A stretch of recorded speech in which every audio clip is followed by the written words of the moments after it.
Thank you.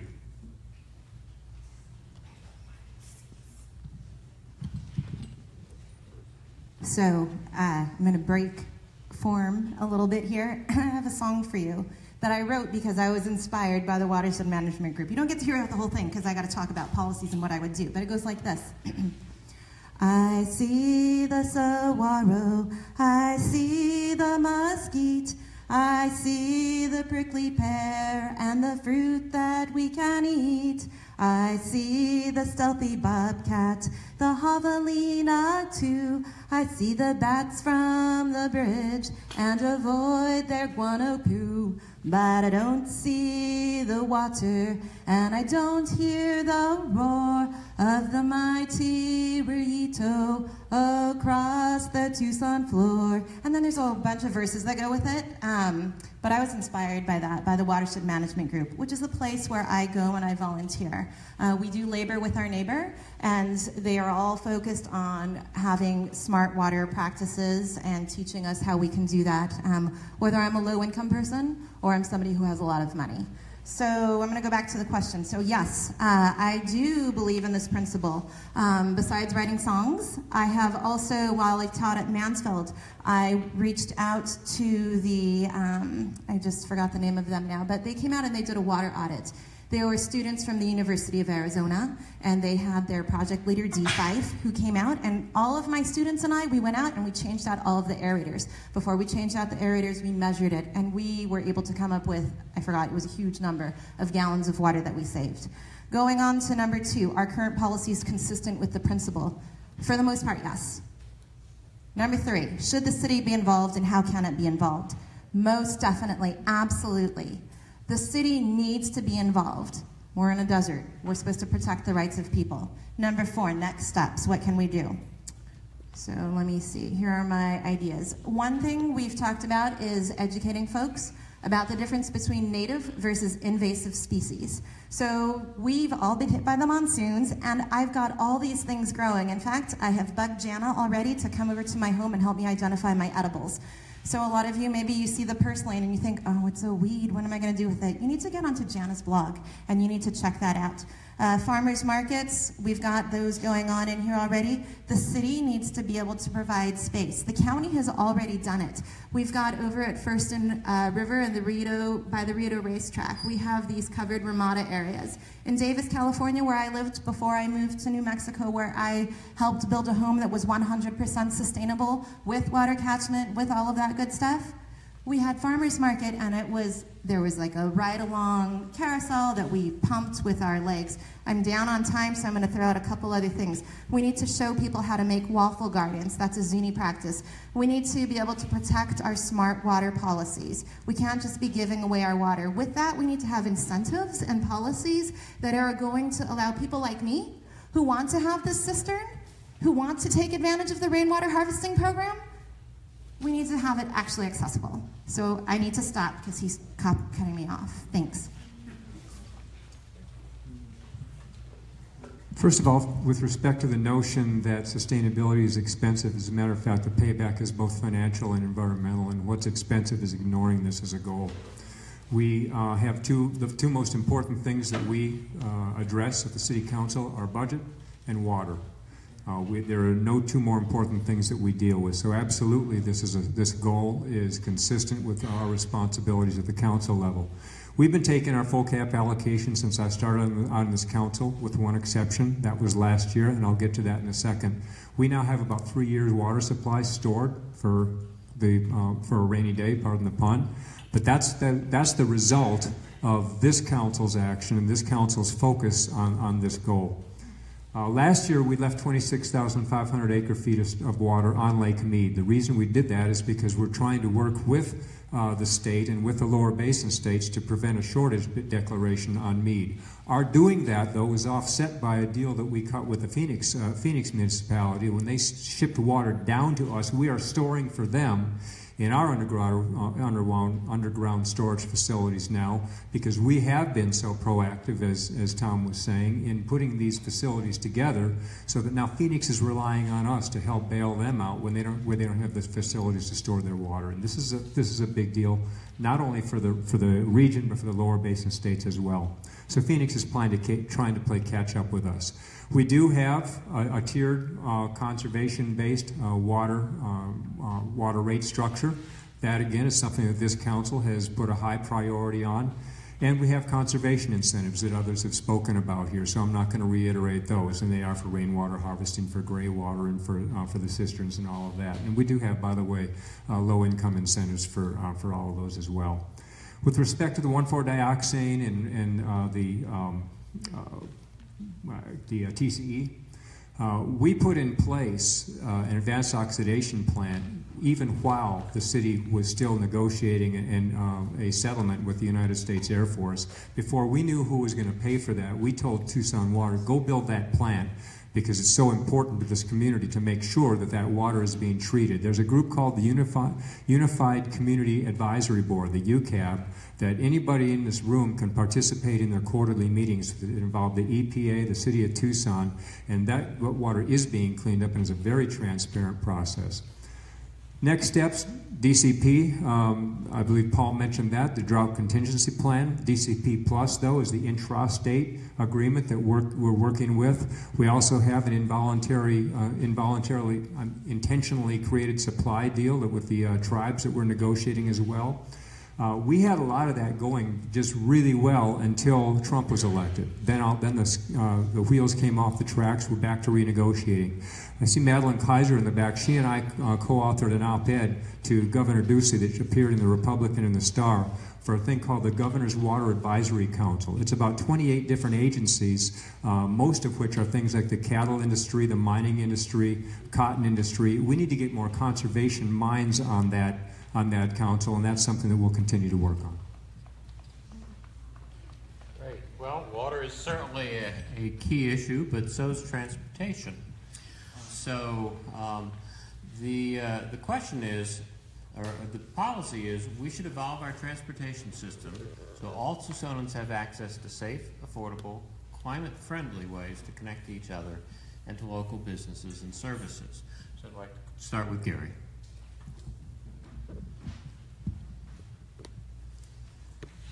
Transportation has come up in every forum we've talked about. Obviously, with Tucson, we have a need to improve our bus system, to make sure our routes are efficient, to make sure we expand our usership of it.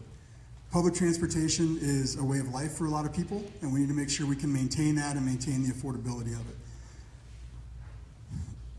The reality with it is it's not as expensive as we think it is. The budget has actually been handling it pretty well.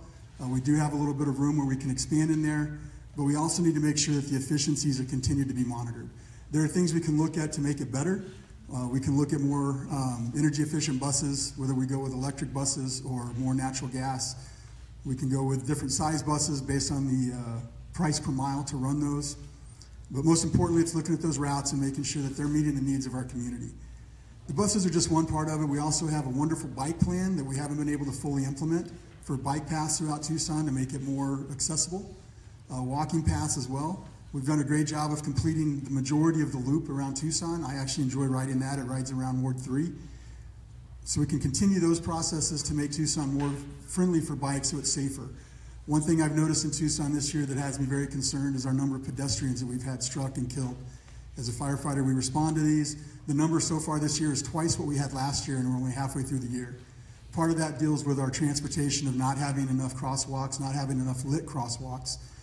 That goes along with buses as well. We've had some of the bus stops that aren't in safe areas, aren't lit, aren't protected, that have had some of those accidents as well. Last numbers I looked at, we've had 16 pedestrians struck and killed this year by cars. That has to be concluded in part of our transportation plans. It can't just be about improving roads and improving the buses. We have to make sure we improve the safety as well. The city's doing a lot to improve those roads, which does help with the transportation. It helps get vehicles across town faster, so we're not having them on the road as long, eliminating some of those emissions. I've been trying to look into some differences we can do with the way we pave our roads. Part of that is adding additional funding into the roads that is specific for maintenance. So once we do put in new roads, we have funding to do a maintenance code on them, which gives them another 3 years of life, so we can extend the life on the ones that we have been able to replace. Some of the roads we're still trying to replace are going to cost more because they have additional drainage issues that need to be accounted for. So we may not be able to get as many miles when you're talking about more cost per mile with that, but we can certainly make sure that we budget to maintain the ones that we put in. There's another interesting thing I've been reading up on, trying to find more about it, where some cities are starting to paint their roads white. I think in our residential neighborhoods, this could be a fantastic idea. It cuts down on the heat emission from the road.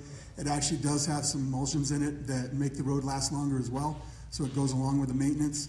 And we can continue to look at new technologies as they emerge like this to help lower the heat and maintain the life of these roads.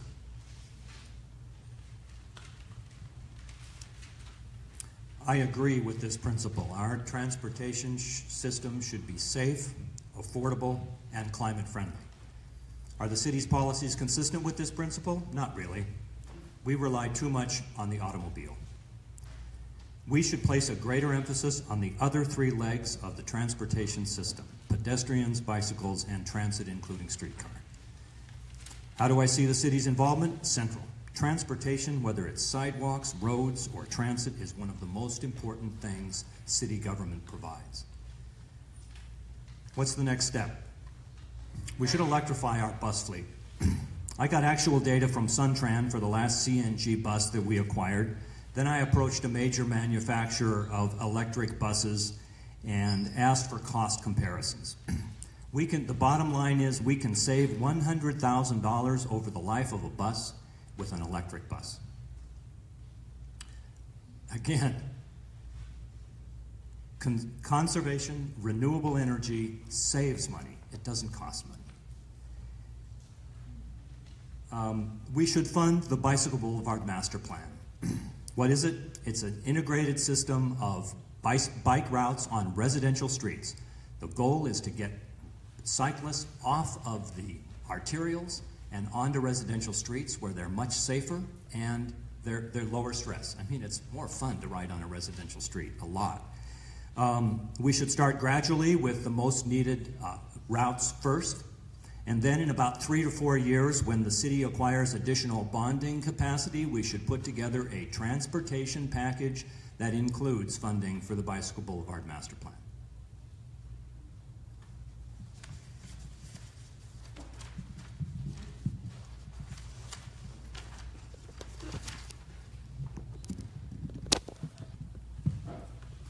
Transportation, as you all know, is a complex issue. The status quo has been to support, as Paul mentioned, the auto-only mode of transportation, and that's an entrenched force that we're up against. I believe that we need to think outside the box and outside the status quo. I agree with the principle of clean energy, affordable transit. However, this should be taken much further than just affordable.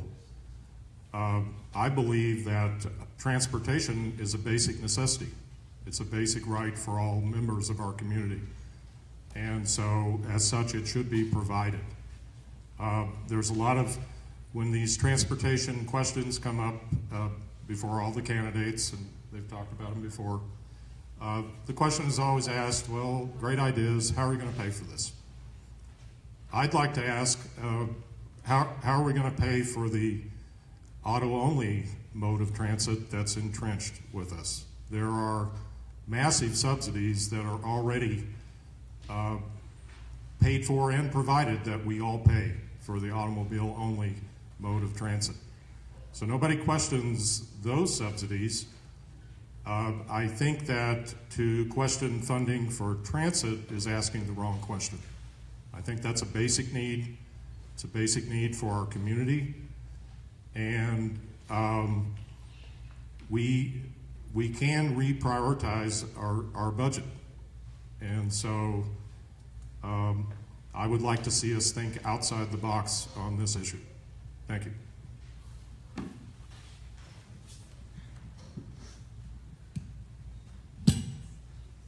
So we're talking about climate ready and affordable transportation. Number one, what do I think about this principle? Yes, we have to have climate-ready and affordable transportation.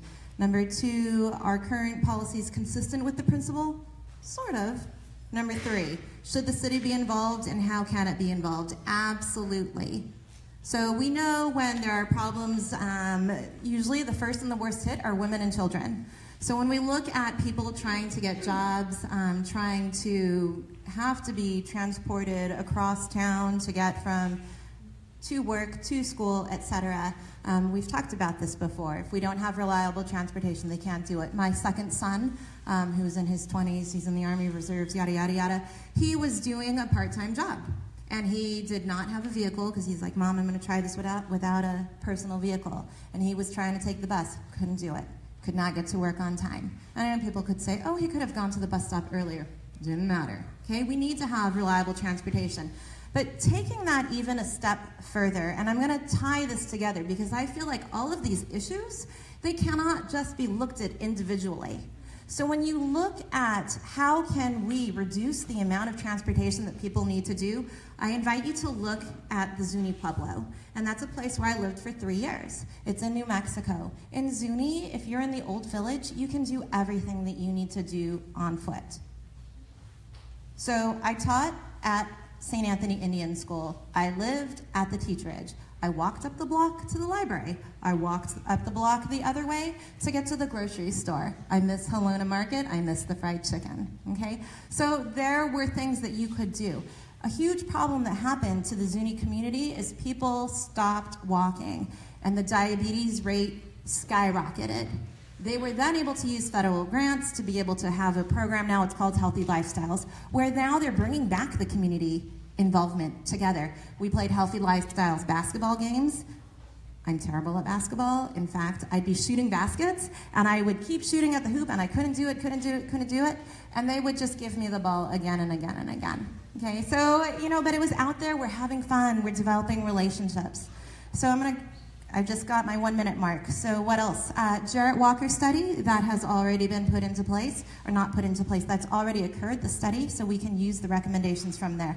I've talked before about a family pass, developing early young riders, making it affordable, more frequent routes. I've talked some in previous forums about in Oregon, where the routes come regularly. I've talked some about in Monterey, California, where they have a bus called the Wave, and it's completely free, and it's for the tourists who are able to come. Going with that, we've got free days for the cable car. Why don't we have some free days for Suntran to get people to know what that is like? We need to communicate with our bus company, with the drivers. We need to know what their needs are also. Living Streets Alliance, work with the Green Streets, PAG, and RTA. Talk with me afterwards, because 4 minutes is not a lot right here. All right, I'm not sure. Steve is next. When 31% of the greenhouse gas emissions in Pima County are as a result of transportation, we obviously have to consider transportation as a major policy issue for this region. And that's a piece of data that PAG put out just last week. We lead by example in the city of Tucson. We funded a comprehensive operational analysis of our entire transit system 2 or 3 years ago. The result, we went through and studied route by route by route, hour by hour by hour, and picked up the ridership data.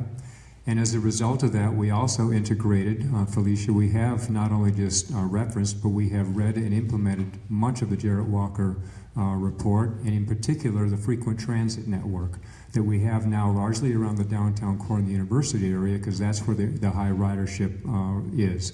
We are expanding that as necessary and as appropriate as we continue to study the ridership data. We're not going to walk away from that. We're talking a lot about buses, though. There's one person on the council who voted against the 150-foot wide 8-lane Broadway proposal that came out of the RTA, and that was me. The reason I did that was because, number one, it's a waste of $71 million of taxpayers' money. It does not take into consideration things such as building nodes and destinations that are walkable and bikeable from the residential areas immediately in the surrounding area. We are still working forward with that. I worked with the Rio Nuevo District to bring in a group called the Project for Public Spaces. They are internationally renowned in doing exactly that, is to take corridors and create destinations, create walkable and bikeable areas. And that's what we're doing right now, working with the Rio Nuevo District. So not only is the city involved in this, but we're bringing in elements from outside of the area who have expertise in these fields. So transportation is all modes of transport. It is buses, it is walking, it is biking. In addition to that, when you talk about infill development and density, you're talking about being family friendly, reducing greenhouse gas emissions, and so people have destinations right in their neighborhood. You don't have to get in your car, you don't have to get on a bus to go, you walk into it. Project for Public Spaces is right now finalizing a draft of their report. I met with the chair of the Rio Nuevo Board last week. We're going to see that before the end of the quarter, and looking forward to moving forward with that.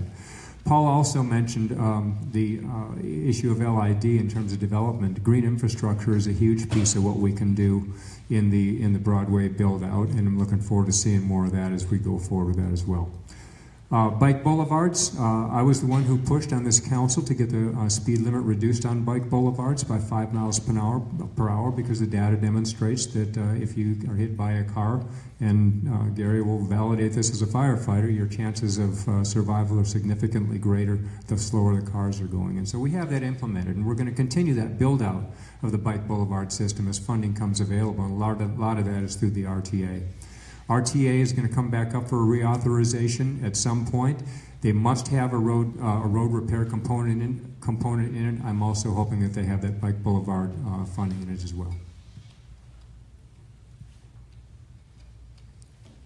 I absolutely agree with this principle that we should evolve our transportation systems. We all have access to safe, affordable, and clean. Currently, the city is doing a nice job with it, but we need to go further. The one principle I would support the city has been doing is remaining with the discounted fares for people with economic disadvantages, seniors, and disabled.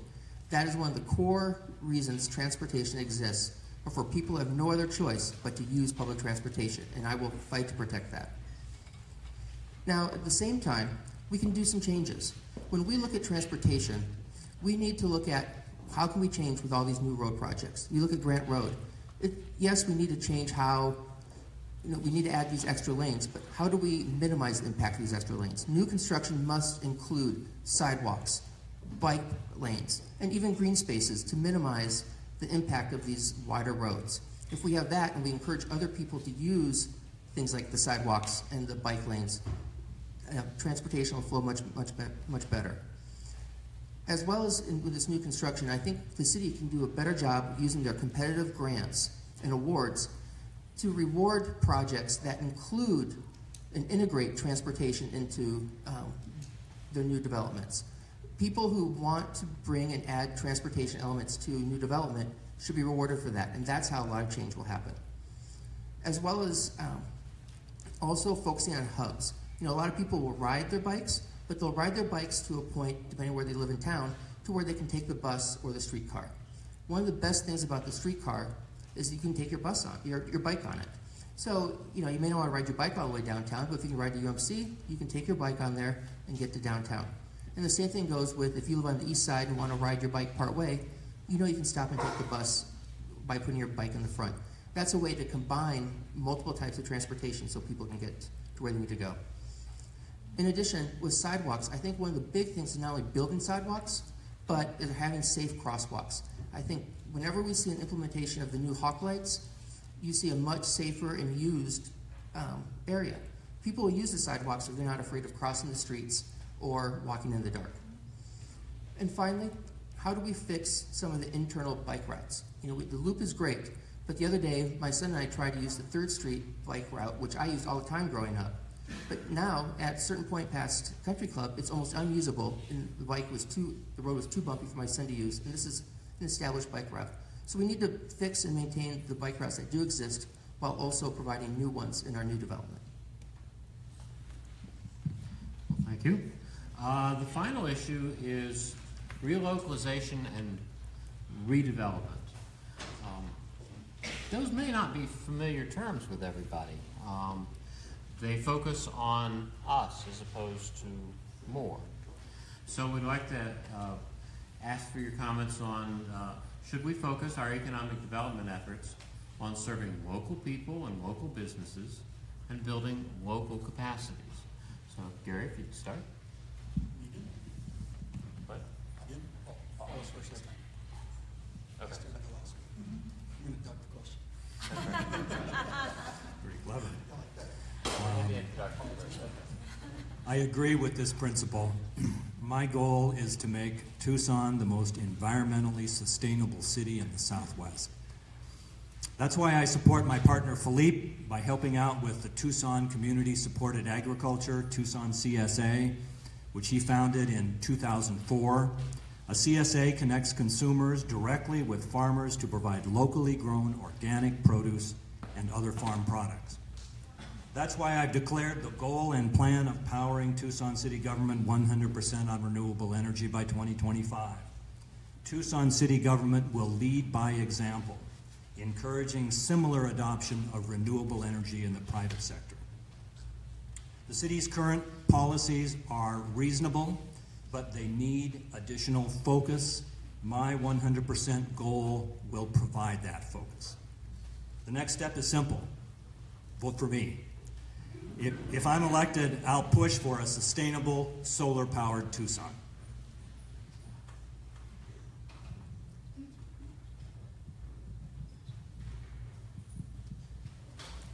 Relocalization and economic development. I'd like to challenge the audience here to think about the concept of the connection between disposable people, the way the system regards it, disposable people and the disposable environment. What do I mean by that? The status quo economy treats people as disposable. The status quo economy also treats the environment as disposable. All of us here share a goal of a sustainable future for Tucson. But we're not going to get there if we continue to ignore the connections between having a sustainable environment and having environmental justice, fighting environmental racism, having social and economic justice, having a fair and just economy that works for everyone in the community. My campaign is bringing a Green New Deal to Tucson. We're here to change the status quo storyline. I've alluded to this earlier. The old status quo storyline goes something like this. We bring in firms with taxpayer subsidies from the outside. Firms such as Caterpillar Company, Monsanto, Core Civic, etc. And I've already alluded to, dating back to the 1950s, the Hughes Aircraft Corporation. We've all seen this movie before. The storyline is that they exploit us by paying low wages. My campaign is proposing a $15 an hour minimum wage for all now. They contaminate our groundwater.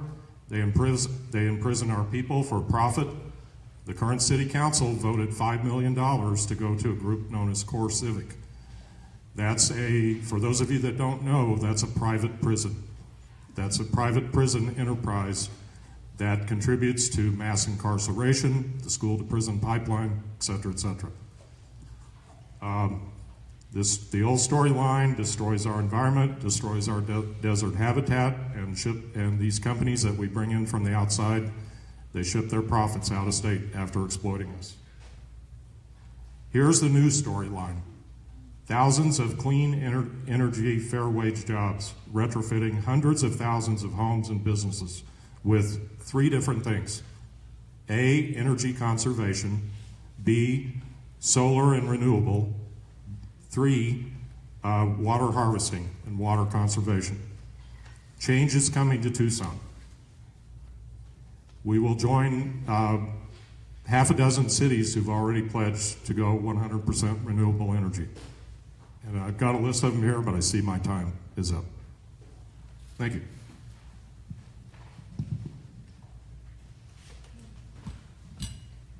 Relocalization and economic redevelopment. Do I agree with that principle? Yes. Number 2, are current policies consistent with the principle? Sort of. And number 3, should the city be involved? How can it be involved? Yes, it should be involved. How can it be involved? So,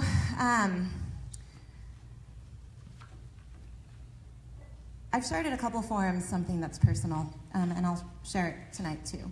So I'm a survivor of domestic violence, and if you look around the room, I want you to think about this stat. 1 out of 3 women and 1 out of 4 men will experience domestic violence in their lifetime. And so is there something that the city can do to help with that? Absolutely. Has the city had TPD have a domestic violence task force before? Yes, they did. In fact, Tucson used to have another group. Carolyn Clausen was a part of this, and it's not there anymore. The city can have funding go towards this. We can have conversations with Chief Magnus. We can help alleviate this, this disease that is going on. The other things that I wanted to talk about too is how can we look at the economic redevelopment. We've talked before about having small businesses and having them able to be supported. We also have talked before about how we have incentives for large companies. We all talk about we hear about the Caterpillar incentives that went through. So I'm going to share some more personal stuff. I already told you I'm a member of Local First Arizona. I chose that I would be a member of that because they support the local economy. We talk about downtown Tucson, and we keep saying Jimmy Gibson's, Jerry Gibson's, Johnny Gibson's, thank you, is the only grocery store down there. What about the Food Conspiracy Co-op? Right? There are things that exist that we don't talk about. For whatever reason, I'm going to suggest that a lot of these things are stigmatized and we don't want to talk about them.